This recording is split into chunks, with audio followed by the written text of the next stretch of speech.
आज आपण 15 ते 20 मिनिटात तयार होणारी तांदळाची खीर कशी बनवायची ते बघणार आहोत। तांदळाची खीर म्हटलं की तांदूळ भिजत घाला, नंतर ती मिक्सरला दळून घ्या, दूध आटवत बसा, या संपूर्ण प्रोसेसला खूप वेळ जातो। चला तर आज मी तुमच्यासाठी खूप सोपी आणि वेगळ्या पद्धतीची तांदळाची खीर बनवणार आहे। अगदी 15 ते 20 मिनिटात ही रबडीदार तांदळाची खीर तयार होते। ही तांदळाची खीर आपण कुकरमध्ये बनवणार आहोत। अगदी रबडीसारखं टेक्स्चर यायला येतं। चला तर जास्त वेळ न घालवता पटकन आपण रेसिपीला आता सुरुवात करूया। इथे मी अर्धी वाटी आंबेमोहर तांदूळ घेतलेला आहे। तुम्ही कोणताही तांदूळ घ्या, मात्र तो सुवासिक हवा। अगदी राशनचा तांदूळ सुद्धा घेऊ शकता। शक्य असल्यास सुवासिक तांदूळ घ्यावा, त्याने खीरीला चव आणि सुगंध छान येतो। इथे मी ड्रायफ्रुट्स कट करून घेतलेले आहेत, मनुका, काजू आणि बदाम। इथे आपण खीर कुकरमध्ये बनवणार आहोत। गॅस ऑन करून कुकर गरम करून घ्यायचा आहे। त्यानंतर 1.5 चमचा साजूक तूप घेतलेला आहे। तूप व्यवस्थित गरम झालं की आपण कट केलेले ड्रायफ्रुट्स घ्यायचे आहेत आणि तुपावर परतून घ्यायचे आहेत। तुम्ही तुमच्या आवडीनुसार ड्रायफ्रुट्स घेऊ शकता, टोटली ऑप्शनल आहे। त्यामुळे खीरीला अप्रतिम चव येते। 2 मिनिट परतून झाल्यावर आपण ड्रायफ्रुट्स एका प्लेटमध्ये काढून घेऊयात। ड्रायफ्रुट्स तुपामध्ये परतून घेतल्यामुळे ते खमंग आणि टेस्टी लागतात। त्यानंतर तांदूळ 2 ते 3 वेळा मी स्वच्छ धुवून घेतलेला आहे। मीडियम फ्लेमवर आपल्याला 3 ते 4 मिनिट तांदूळ परतून घ्यायचा आहे। तांदूळ तुपात व्यवस्थित परतून घेतल्यामुळे तांदळाला तुपाची कोटिंग येते, त्यामुळे तांदूळ हा छान शिजला जातो आणि गच्च बसत नाही। त्याला एक वेगळीच टेस्ट येते। बऱ्याचदा आपण तांदळाची खीर बनवतो तेव्हा असं होतं की तांदूळ एकीकडे आणि दूध एकीकडे, असं न होण्यासाठी तांदूळ हा व्यवस्थित परतून घ्यावा। यामध्ये 1.5 वाटी मी इथं म्हशीचं फुल क्रीम दूध घेतलेलं आहे, गाईचं दूध सुद्धा चालेल। त्यानंतर व्यवस्थित मिक्स करून घ्यायचं आहे। खीरीमध्ये दूध टाकताना नेहमी फुल क्रीम दूध घ्यावं, त्याने खीरीला क्रीमी टेक्स्चर येतं।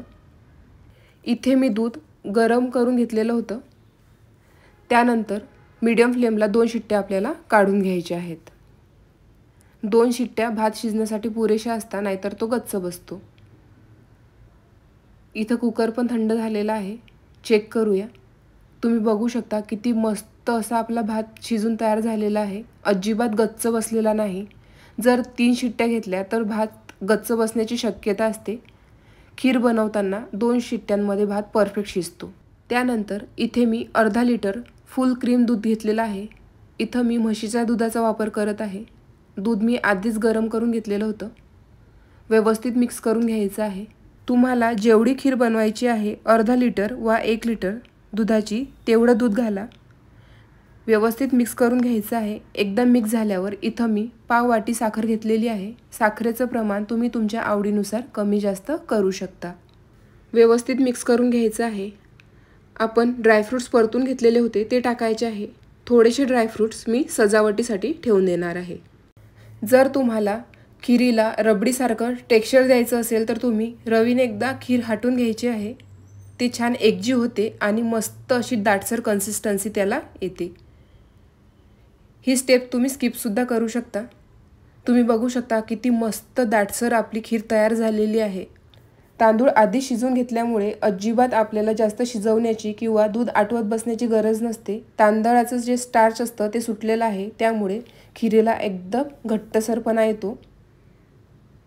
इथं आता वेलची पूड टाकून घेऊयात, त्यामुळे टेस्ट आणि सुगंध छान येतो। व्यवस्थित मिक्स करून घ्यायचं आहे आणि मीडियम फ्लेमला आपल्याला खीर थोड्या प्रमाणात आटवून घ्यायची आहे। त्यानंतर इथं मी केशर दूध घेतलेलं आहे। 5 ते 6 काड्या मी गरम दुधात टाकलेल्या होत्या, त्यामुळे खीरीला कलर खूप छान येतो। तुम्ही बघू शकता किती कमी वेळामध्ये आपली एकदम परफेक्ट रबडीदार अशी तांदळाची खीर तयार झालेली आहे। 5 ते 6 मिनिट मीडियम फ्लेमला उकळू द्यायची आहे। एकदम परफेक्ट आपली खीर तयार झालेली आहे। चला तर पटकन सर्व करूया।